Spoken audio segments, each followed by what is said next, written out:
नमस्कार, आप देख रहे हैं अनकॉमन टॉक और मेरे साथ है आशीष दुबे और नवेंदु और मैं हूं आपके साथ विजेंद्र विजय। देश की सत्ता का रास्ता लखनऊ से होकर जाता है। कहा जाता है अगर देश में सरकार बनानी है तो यूपी जीतना जरूरी है, लेकिन इस बार बीजेपी की गाड़ी यूपी में पंचर हो गई है।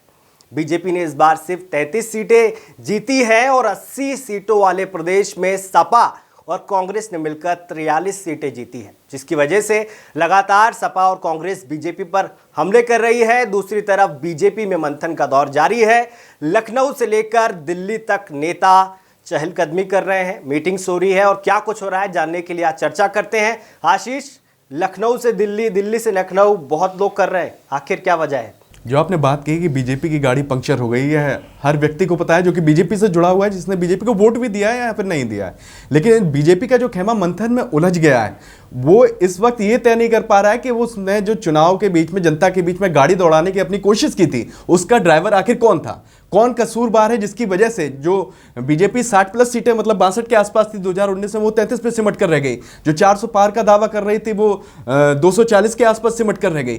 तो इस वक्त ये तय किया जा रहा है कि आखिर ड्राइवर कौन था, उसने अगर रॉन्ग टर्न लिया है या फिर उसकी नीतियां काम नहीं करी हैं। ठीक है नवेंदु, अगर योगी आदित्यनाथ को जिम्मेदार ठहराया जा रहा है तो जेपी नड्डा क्यों जिम्मेदार नहीं है? जेपी नड्डा को तो इनाम मिल गया, वो तो स्वास्थ्य मंत्री बन गए। अगर यूपी में हार हुई है तो राष्ट्रीय अध्यक्ष भी तो उतने ही जिम्मेदार हैं। देखिए, अगर योगी आदित्यनाथ को आप जिम्मेदार ठहरा रहे हैं तो आपको महाराष्ट्र के लिए देवेंद्र फडणवीस, हरियाणा के लिए वहां जो सीएम है, बिहार के लिए, राजस्थान के लिए जो सीएम है वसुंधरा राजे या फिर भजनलाल शर्मा अब जो है, उसके बाद जहां भी इनकी करारी हार हुई है उन सभी राज्यों में आप फिर तमाम सीएम को दोष ठहराइए। उनको आपने ये पूरा चुनाव आपने सीएम के नाम पे नहीं लड़ा, आपने पीएम के नाम पे लड़ा, उनकी नीतियों के नाम पे लड़ा है, उनकी जो जन भागीदारी है, जन पहचान है, जनाधार है, उसके नाम पर लड़ा है। भी उठाया जा रहा है कि गारंटी जब प्रधानमंत्री मोदी की थी तो उसमें फिर कहां से आ गए? बिल्कुल बाबा इसलिए बीच में आ गए क्योंकि अब जो खबर चल रही है कि लोगों को लग रहा है कि बाबा बहुत ज्यादा बड़े होते जा रहे हैं, उनका कद जो है वो बहुत ज्यादा ऊंचा होते जा रहा है, जो कि आने वाले समय में पार्टी आला कमान के लिए ही दिक्कत खड़े कर सकती है। मतलब यूपी के बाबा का कद इतना बड़ा हो गया कि दिल्ली में बैठे लोग बोल रहे हैं कि बाबा रे बाबा। नहीं, पर एक चीज पे आपको गौर करना होगा। आप दोनों से मेरा सेम सवाल रहेगा कि केशव प्रसाद मौर्य को तीसरा इंजन बता रहे हैं अखिलेश यादव, कह रहे हैं कि उनके हाँ बिल्कुल, ये चीज अगर वो बार बार कह रहे हैं तो कहीं ना कहीं अनबन तो है बीजेपी में, दिखाई भी दे रही है। अनबन तो खुलकर है बीजेपी में। आपने एक दौर देखा होगा 2017 का, उससे पहले केशव प्रसाद मौर्य किस स्थिति में थे चुनाव के दौरान। शुरुआती चरणों में 2017 में आपने देखा होगा, शुरुआत के 3 चरणों में योगी आदित्यनाथ बीजेपी के स्टार प्रचारकों की लिस्ट में भी शामिल नहीं थे, लेकिन वो जनसभाएं करते रहे, अपने लेवल पे करते रहे, उनका एक संगठन चलता था, तब उसके दम पर करते गए, भीड़ जुटती गई, उनकी तरफ लोग आकर्षित होते गए, फिर उनको मतलब स्टार प्रचारकों में शामिल किया गया। फिर जब चुनाव के बाद यह तय किया जा रहा था सीएम आखिर कौन बनेगा, अचानक से उनका नाम उठा और वो सीएम बन गया। केशव प्रसाद मौर्य का तब भी सपना था, उनका सपना तब भी टूटा। उसके बाद एक दौर आया था कोरोना काल के बाद, 2022 के चुनाव से ठीक पहले, तब एपी शर्मा जी लाए गए थे, तब बोल रहे थे फिर से बड़ा बदलाव होगा, वो भी एमएलसी बनाए गए, मंत्री बना के साइड में बैठा दिए गए। मतलब दिल्ली से जो भी नाम आए वो साइड में बैठते चले गए, सीएम योगी का जनाधार बढ़ता गया। परफॉर्मेंस में तो उन्होंने कानून राज को कायम करके दिखाया यूपी के अंदर। भले अखिलेश यादव कुछ भी बोले, हर कोई जानता अखिलेश यादव के शासनकाल में क्या कुछ होता था। कह दूं, हमारे शो को काफी लोग देखते हैं कि बीजेपी में पहली बार ऐसा नहीं हुआ था कि योगी जो है जिनको सीएम प्रोजेक्ट नहीं किया गया था और सीएम बने। ऐसे कई लोग हैं बीजेपी में जो सक्सेसफुल हुए। उमा भारती सीएम बनी, उनके बाद बाबूलाल गौर आए, उनको रिजाइन दिलवाया गया। शिवराज सिंह चौहान आए, लगभग 18 से 19 साल वो सीएम रहे और आज सक्सेसफुली वो कृषि मंत्री, बिल्कुल, लड़े और जीते भी। तो अगर योगी अच्छा काम कर रहे हैं तो उन्हें रिप्लेस करने की जरूरत ही क्यों है? नहीं, सबसे बड़ा सवाल यह है ना कि केशव प्रसाद मौर्य की ये चाहत क्यों इतनी बड़ी है। आप 2017 विधानसभा में यूपी में आपने इतनी बड़ी जीत दर्ज की, उसमें केशव प्रसाद मौर्य की भूमिका थी, अध्यक्ष थे, लेकिन वो कब अध्यक्ष बने थे? कुछ महीने ही पहले। और वो चुनाव पूरी तरह से नरेंद्र मोदी के नाम पे लड़ा गया था। जो बहुमत आई, जो भी मैंडेट बीजेपी को मिली, वो सीधे नरेंद्र मोदी के चेहरे के तौर पर मिली, क्योंकि 2014 में बीजेपी ने जो ऐतिहासिक जीत दर्ज की, उसे देखते हुए लोगों को लगा कि एक बार बीजेपी को मौका दे सकते हैं यूपी में। उसके बाद योगी आदित्यनाथ सीएम बने और उन्होंने एक कुशल प्रशासक की भूमिका निभाई और दिखा दिया पूरी देश को, दुनिया को, कि कैसे इतना बड़ा राष्ट्र चलाया जाता है। अब केशव प्रसाद प्रसाद मौर्य, उनको डिप्टी सीएम बना दिया गया, वो दोबारा चुनाव हारे, फिर भी उनको डिप्टी सीएम बना गया। इसके बाद भी अगर उनकी चाहत है फिर तो यही कहा जा सकता है कि सियासत के सपने तो सब देख सकते हैं। ठीक है आशीष, एक चीज पे मेरा सवाल आपसे ये है कि कोई इस बात पे गौर ही नहीं कर रहा है, जिस लल्लू सिंह की वजह से दलित वोटर बीजेपी से छिटक गया, उनका टिकट क्यों नहीं काटा गया? अगर हार का कोई जिम्मेदार है माना जा रहा है, कहा जा रहा है, वो लल्लू सिंह है, पुरुषोत्तम रूपाला है, इन दोनों के टिकट काटे जाते तो शायद ये दिन बीजेपी को नहीं देखना पड़ता। से एक कदम आगे जाऊंगा कि हार का जिम्मेदार कोई प्रत्याशी नहीं है जो वहां हार गया। हार के जिम्मेदार असल में वो लोग हैं जिन लोगों ने प्लान बनाया, जिन लोगों ने उनको लड़ने दिया। भाई आपने दिल्ली में सारे उम्मीदवार बदल दिए और राज्यों में बदल दिए, यूपी में क्यों नहीं बदले?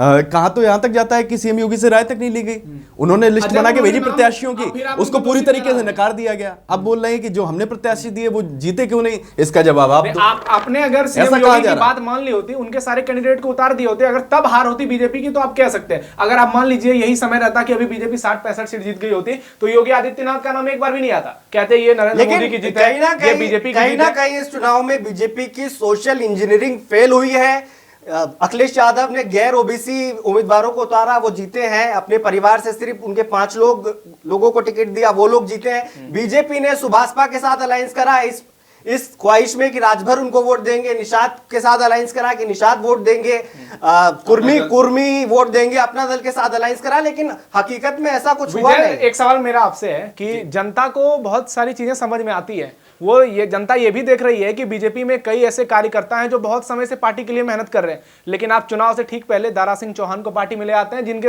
योगी के साथ बिल्कुल नहीं बनती है, और वो घोसी में चुनाव भी हार जाते हैं, वो अपना उपचुनाव भी हार जाते हैं। दारा सिंह पहले तो योगी आदित्यनाथ ने बहुत लंबे समय तक टाला, दारा सिंह चौहान को मंत्री नहीं बनने दिया, सेंट्रल से बहुत कोशिश हुई, उसके बाद भी वो आपने उनको मंत्री बना दिया, जितिन प्रसाद को ले आए। तो पार्टी के लोगों को ये लगता है, कार्यकर्ताओं को, भाई जो हमारे लोग हैं जो काम कर रहे हैं, आप उन्हें तो कुछ दे नहीं रहे हैं, और जो दूसरी पार्टी से आते हैं आप उनको इतना बड़ा पद देते हैं, तो इसका बहुत गलत मैसेज भी। सबसे बड़ा सवाल तो इस वक्त इसका जवाब दे दूं, क्योंकि आज यूपी में जो डिप्टी सीएम है वो बसपा के बाय प्रोडक्ट हैं, ब्रजेश पाठक। क्या आरएसएस के पास उतने लोग नहीं है कि वो डिप्टी सीएम अपना खुद का दे सके? क्या आरएसएस ने ब्राह्मण नेता तैयार नहीं करे कि ब्रजेश पाठक को आपको उप मुख्यमंत्री बनाना पड़ रहा है? क्या आरएसएस ने दलित नेता तैयार नहीं किए? क्या आरएसएस ने बाकी जातियों के नेता तैयार नहीं किए हैं कि आपको इंपोर्ट करना पड़ता है? चुनाव के पहले आप बुलाते हैं पैराशूट के जरिए, फिर उनको चुनाव लड़वाते हैं, और जब नतीजे आता है तो आप सीएम पर और वहां के स्थानीय संगठन पे पूरा ठिकरा फोड़ देते हैं। इस पे यही बात को अखिलेश मतलब एक रणनीति के तहत आगे बढ़ा रहे हैं। वो जो मनमुटाव जो भी चल रहा है, क्योंकि मनमुटाव बीजेपी मानने को तैयार नहीं है कि मनमुटाव चल रहा है, लेकिन जो तस्वीर सामने आ रही है वो तो वही है। अखिलेश यादव बोल रहे हैं कि दिल्ली से वाईफाई के पासवर्ड ये 2 जुड़े हुए हैं, मतलब उनका साफ कहना है कि दिल्ली में बैठे लोग इन दोनों के जरिए यूपी में सरकार चलाने की कोशिश करते हैं, लेकिन योगी जी ऐसा नहीं चलने देते। दूसरी बात यहां पर यह जुड़ती है कि जब अगर वो सरकार चलाने की कोशिश करते हैं तो कहीं ना कहीं खटपट बनती होगी। अब ऐसे में जब लगातार हमले हुए तो भूपेंद्र चौधरी जो कि बीजेपी के प्रदेश अध्यक्ष, तभी तो इतने दिन में डीजीपी नहीं मिल पाया था, कह रहे हैं कि यूपी में कोई भी खटपट नहीं है, सीएम बदलने वाले हम नहीं हैं। केशव प्रसाद मौर्य कहते हैं कि जो सपा बहादुर श्री अखिलेश यादव को मुगालते में नहीं रहना चाहिए, लेकिन आप एक तरफ बयानबाजी कर रहे हैं, दूसरी तरफ आप बता रहे हो कि संगठन सरकार से बड़ा है। तो भाई संगठन सरकार से बड़ा है तो संगठन की भी तो जवाबदेही। लोगों को वहीं से पता चला कि पार्टी के भीतर कुछ खींचतान चल रही है। अगर केशव मौर्य वो बयान नहीं देते तो शायद लोग कयास ऐसे ही लगते रहते और उसका बहुत ज्यादा नहीं। सबसे बड़ी बात यह है कि आपने जाट वोटरों को साधने के लिए भूपेंद्र चौधरी को जो है अध्यक्ष बना दिया।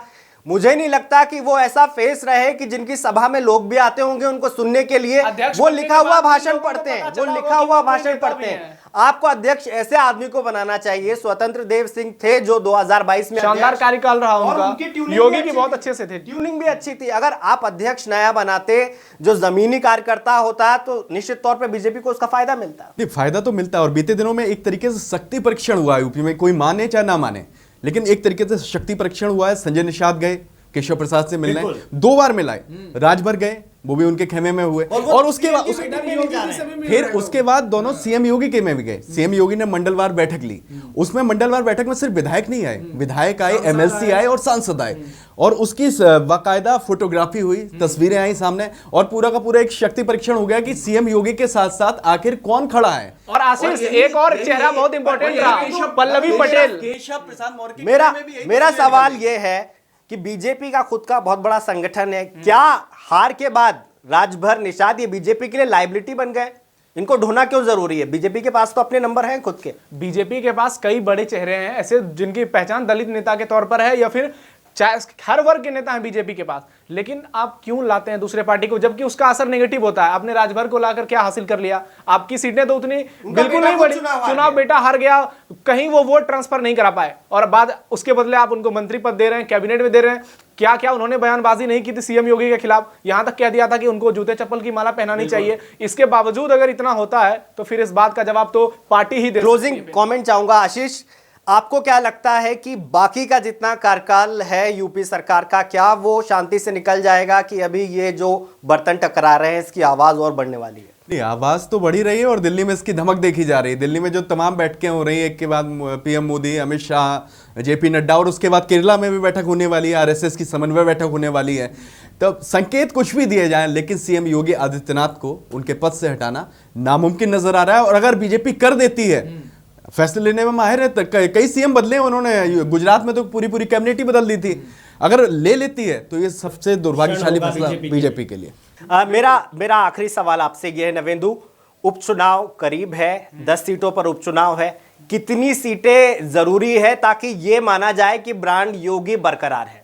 जीतना बीजेपी के लिए जरूरी है, कितनी सीटें जीतनी चाहिए? सीटें तो 10 में 10 जीते बीजेपी, तभी पुराना वाला वो एक तरह से जो माहौल बन पाएगा। और सबसे जरूरी है कि आपको अयोध्या की वो मिल्कीपुर सीट जीतनी है, जिससे एक नैरेटिव बन गया था कि अब देशवासी वाला, वो सीट जीतना सबसे ज्यादा जरूरी है बीजेपी को। और कम से कम 7 से 8 सीटें तो आपको जीतनी होगी। और इसीलिए दिल्ली में जो मीटिंग्स चल रही हैं, कहा जा रहा है कि योगी ने अपने कंधे पर, सीएम योगी ने जिम्मेदारी ले ली है। अब देखते हैं कि आला कमान इनको जिम्मेदारी देती है कि नहीं। और एक बात और कहना चाहूंगा कि ये कहा जा रहा है, हर कोई कह रहा है, जो भी दिग्गज हैं सियासत के या फिर वरिष्ठ पत्रकार हैं, कि दिल्ली से भरपूर कोशिश हो रही है कि सीएम योगी को किसी तरह कमजोर किया जाए। अब देखना यह होगा कि इन सब मुलाकात के मायने क्या निकलते हैं और फाइनल फैसला क्या होता है। अगर बीजेपी कोई बड़ा फैसला लेती है तो बहुत दिक्कत देखने को मिल सकता है कि दोनों डिप्टी सीएम, नहीं, मुझे ऐसा लगता है कि कोई बीच का रास्ता निकाला जाएगा, क्योंकि बीजेपी उस स्थिति में नहीं है कि वो मौर्य वोटरों को नाराज करे या ब्रजेश पाठक को हटा के ब्राह्मणों को नाराज करे और योगी को हटा के राजपूत वोटरों को नाराज करे। मुझे नहीं लगा जाता है, मुझे लग रहा है कि कोई बीच का रास्ता निकाला जाएगा। योगी के पसंद का अध्यक्ष भी बन सकता है जो उनके साथ कोऑर्डिनेशन में काम करे, और योगी को ये गारंटी लेनी होगी कि 2027 का चुनाव बीजेपी जीतेगी, मुझे लगता है। खैर, हमारे क्लोजिंग कमेंट्स में देना चाहूंगा है कि सीएम योगी के लिए बहुत सारे कमेंट्स आते हैं उनके पक्ष में, क्योंकि उनकी जो छवि है वो शानदार मुख्यमंत्री के तौर पर लोग उनको पसंद कर रहे हैं। तो एक बशीर बद्र साहब की बहुत शानदार पंक्ति है कि जिस दिन से चला हूं मेरी मंजिल पर नजर है, जिस दिन से चला हूं मेरी मंजिल पर नजर है, आंखों ने कभी मील का पत्थर नहीं देखा, ये फूल कोई मुझे विरासत में नहीं मिले हैं, तुमने मेरा कांटों भरा बिस्तर नहीं देखा। एक और खास बात है इस लाइन में, यारों की मोहब्बत का यकीन कर लिया मैंने, फूलों में छुपाया हुआ खंजर नहीं देखा। तो इस पूरे प्रोग्राम का सार मेरे हिसाब से बिल्कुल खंजर नहीं देखा, लेकिन खंजर किसने भोंका है? दिल्ली ने भोंका है या लखनऊ की ओर से ये किया गया है? ये बीजेपी में मंथन का विषय है। खैर, उपचुनाव नजदीक हैं, 10 में से बीजेपी कितनी सीटें जीतती है और 2027 के लिए कैसे नया रोड मैप तैयार किया जाता है, ये बीजेपी के लिए एक बड़ा चैलेंज होने वाला है। हमारे खास कार्यक्रम अनकॉमन टॉक में अभी के लिए इतना ही। देखते रहिए श्रेष्ठ यूपी। नमस्कार।